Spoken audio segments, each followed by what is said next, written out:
Welcome back to my channel Puja Debnath vlogs. আশা করি সবাই খুব ভালো আছো আর আমরাও খুব ভালো আছি। তো চলো আজকের ব্লগটা এখন থেকে শুরু করছি। আজকে হচ্ছে শনিবার আর বিভৎস পরিমাণে গরম, বিভৎস গরম, মানে সেটা আর বলার মতন না।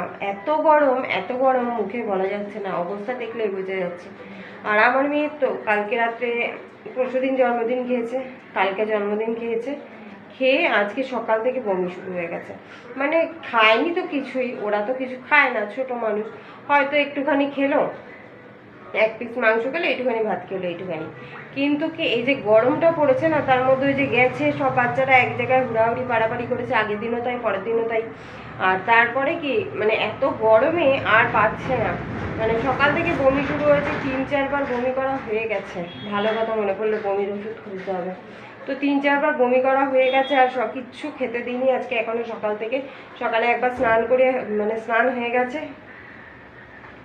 আর নুন চিনি জল করে দিয়েছি, নুন চিনি লেবু দিয়ে জল করে দিয়েছি, সেটাই খেয়েছে, আর কিছু খাইনি। এখন ঘরে শুয়ে শুয়ে টিভি দেখছে। তো চলো ওষুধটা খুঁজে নিয়ে আমার পরে আসি। তো দেখো এখন আমরা খেতে বসেছি, এই যে ভাত, আর ওই যে মেয়ে খাচ্ছে। মেয়ের শরীর ভালো না, বমি করছে, শরীর খুব খারাপ, কিছু খাচ্ছে না। এখন শুধু ওই লেবু দিয়ে, গন্ধরাজ লেবু দিয়ে ডাল দিয়ে মেখে দিয়েছি, একা একা খাচ্ছে, এই যে একা একা খাচ্ছে। আর আমি পাট শাক দিয়ে খেলাম, আর অনেক কিছু আছে, যে ডাল, এটা কালকে বেগুন ভাজা, পনিরের তরকারি, আজকে ইঁচড়, এটা পাট শাক ভাজা, আর এটা ভাত। এই এখন খাওয়া দাওয়া করছি। চলো খাওয়া দাওয়া করে নিই আর পরে আসছি। দেখো সব জামা কাপড় কেচে এখানে দলা করে রেখে দিয়েছি, মানে দুদিন ধরে সব পরছি, কাজটা হচ্ছে, আর রেখে দিচ্ছি, আর ভাঁজ করা হয়নি। এখানে কত জামা কাপড়, দেখো সব জামা কাপড় এখানে দলা করা রয়েছে, এখন ভাঁজ করব। আর আজকে সারাদিন শুধু শুয়ে শুয়ে ল্যাদ খাচ্ছি, জামা কাপড় ভাঁজ করবো কি কাজ করবো কি কিছুই করতে ইচ্ছা করছে না। এখানে সব পড়ে রয়েছে, এইখানেও জামা কাপড় পরে রয়েছে, এখানেও জামা কাপড় খাটের মতো পড়ে রয়েছে।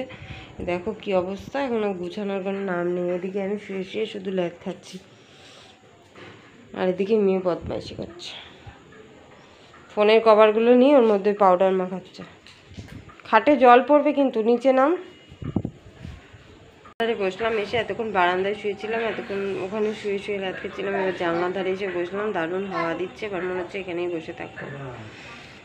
আবার রাত্রেবেলা রুটি করতে হবে, গরমের মধ্যে আর ভালো লাগে না রুটি করতে, কিন্তু রুটি করতে হবে। চলো পরে আসছি এবার। এদিকে দেখো ওর বাবা কাজের থেকে এসছে, কাজের থেকে এসে টিফিন গাড়ি ব্যাগটাকে এখানে রেখে দিয়েছে, আর এই ব্যাগের থেকে জামা বের করে ফেলেছে, ব্যাগের থেকে জামা বের করেছে, ওখানে টিফিন ক্যারি বের করে রেখেছে, এখানে ব্যাগটা ফেলে রেখেছে। আর কি এই বদমাইশি করে বেড়াচ্ছে, আমি খেয়ালই করিনি, আমি তো এতক্ষণ এখানে শুয়েছিলাম আর ও এইসব করছিল। এখন আবার ঘরে গিয়ে বদমাইশি করছে, আর কি করবে, শুধু শুধু ঘুরে বেড়ালে হবে, কাজ করতে হবে। এবার জামা কাপড়গুলো ভাঁজ করবো, জামা কাপড়গুলো ভাঁজ না করলে হবে না। আর আজকে যদি আর জমে তাহলে অনেক জামা কাপড় হয়ে যাবে, আমি ভাঁজ করতেই পারবো না, আমার সারাদিন লেগে যাবে ভাঁজ করতে। তো সেই কারণে আজকে জামা কাপড়গুলো ভাঁজ করে নিই এখন। তো চলো পরে আবার আসছি, জামা কাপড়গুলো ভাঁজ করে নিই, তারপর রুটি করবো, পরে আসছি।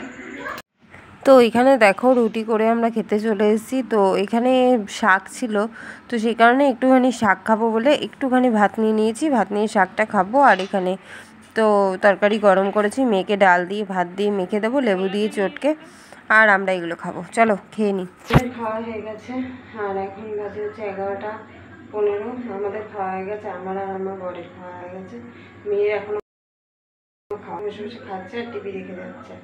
তো ওই জন্য বললাম তুই খেতে লাগ, তারপরে আমি এগুলো মানে বাসন টাসনগুলো গুছাতে লাগি, তারপরে তরকারি ফিকারি রয়েছে ওগুলো ফ্রিজে ঢুকিয়ে দিই, আর তুই বসে বসে খেতে লাগ। তো সেই কারণে ও খাচ্ছে এখনও বসে বসে, আমি এদিকের কাজগুলো গুছিয়ে নিই, তারপরে বিছানা করে শুয়ে পড়বো। তো চলো আজকের ভিডিওটা কেমন লাগলো অবশ্যই কমেন্ট বক্সে জানাতে ভুলো না। ভালো লাগলে লাইক কমেন্ট শেয়ার করো, আর চ্যানেলে যদি নতুন এসে থাকো আমার চ্যানেলটিকে সাবস্ক্রাইব করে দিই, পাশে দেখো। তো চলো সবাইকে আজকের মতো টাটা, গুড নাইট, দেখা হচ্ছে নেক্সট ভিডিও।